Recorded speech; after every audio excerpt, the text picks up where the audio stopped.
I tried Project 50 and here's what happened.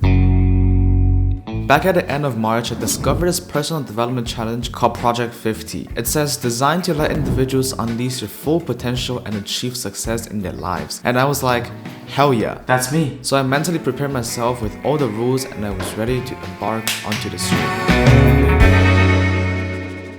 Today is the first day of Project 50. On the 1st of April, I clicked that button and posted my first video announcing that I'm starting Project 50. I was excited and hyped into this new chapter of my life.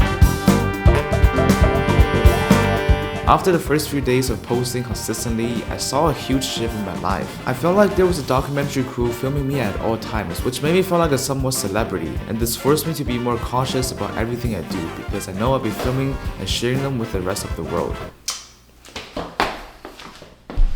Since I had to post one video every day consistently, I had to develop a sustainable workflow to edit these videos as fast as possible, and also choosing the style of these videos such as the music, sound effects, and color grade. To be honest, before starting this challenge, there was still a massive mental barrier in the back of my mind. I just felt uncomfortable about sharing every single moment of my life, and I was also concerned about what my friends are gonna think and say about me.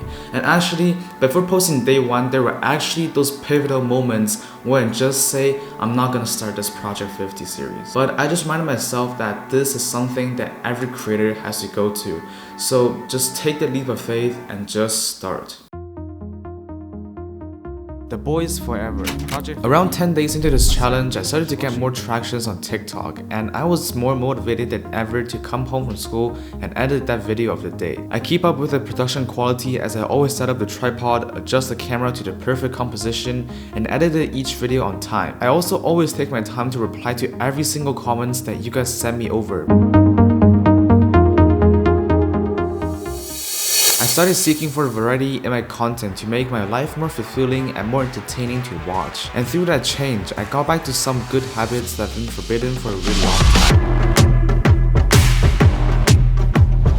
Such as doing these morning runs by myself or with my man Jay, and this definitely reminded me of my 30-day morning run challenge that I did last year. It felt really nice to touch grass the first thing in the morning, and more importantly, I can see myself changing through this challenge. You're doing it for your fans. Ah! Faster! Boy, the Sunny May boy. You can't run a 5K. Shame on you.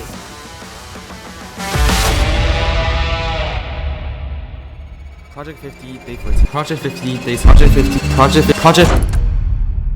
After doing this challenge for more than 20 days, I started to get bored and tired of how repetitive all my content are. This led me into constantly procrastinating on Project 50, and I would often caught myself posting these videos late at night, which ultimately caused this video not to perform, which really stresses me out. It felt like I was experiencing diminishing marginal returns, which meant I'm putting in more work but getting less results. This made me anxious, and I started questioning myself if all of this hard work was worth it. And as a result, I become more and more concerned about the tiny details when I'm posting videos, and I often overthink that a single hashtag or topic would change the entire growth of a video. I was lost and creative burnt out with all the other projects that were happening.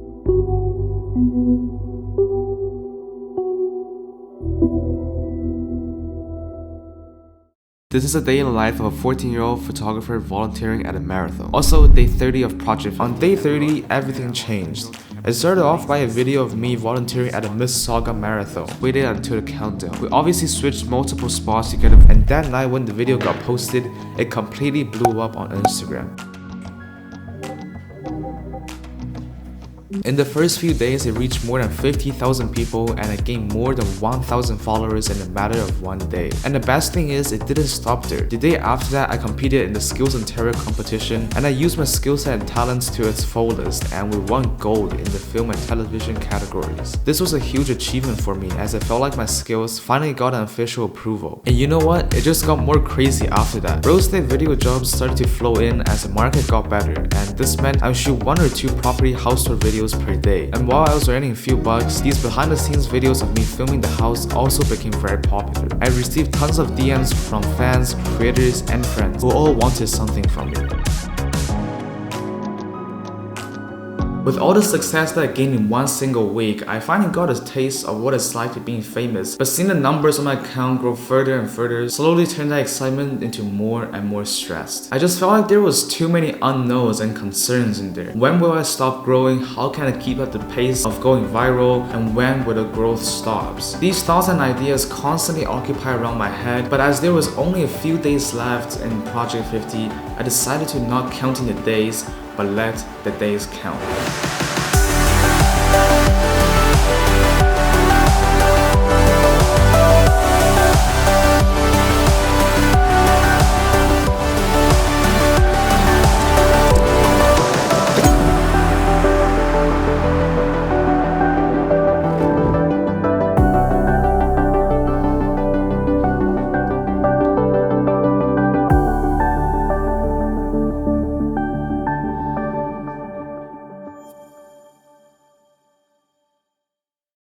And now I want to share with you my biggest takeaway from this challenge. First, take risks. If I listened to the inner self at the beginning, would I have achieved anything? Hell no. So I want you to know that trying is always better than waiting. If you don't do anything about your current situation, you stay right where you are. Well, if you believe in yourself, you'll never know what amazing things might happen to you. Second, your mind is your biggest enemy, but also your best friend. I think for many aspiring creators, including me, our mind is what holding us back from many amazing things. And I think the best way to avoid that is to simply not overthink about something, especially those tiny little things that don't make a difference at all. Just take that first step, and as soon as you trust in yourself, everything will fall into place. Third, consistency is key. When you become consistent with what you do, you build up discipline and dedication to work you do. To be completely honest, there were so many moments in Project 50 that just didn't feel like editing that video late at night. Like, I remember one time I came home from a friend's birthday party and it was already like 11:30 p.m. in the night, but I still managed to edit that video on my bed.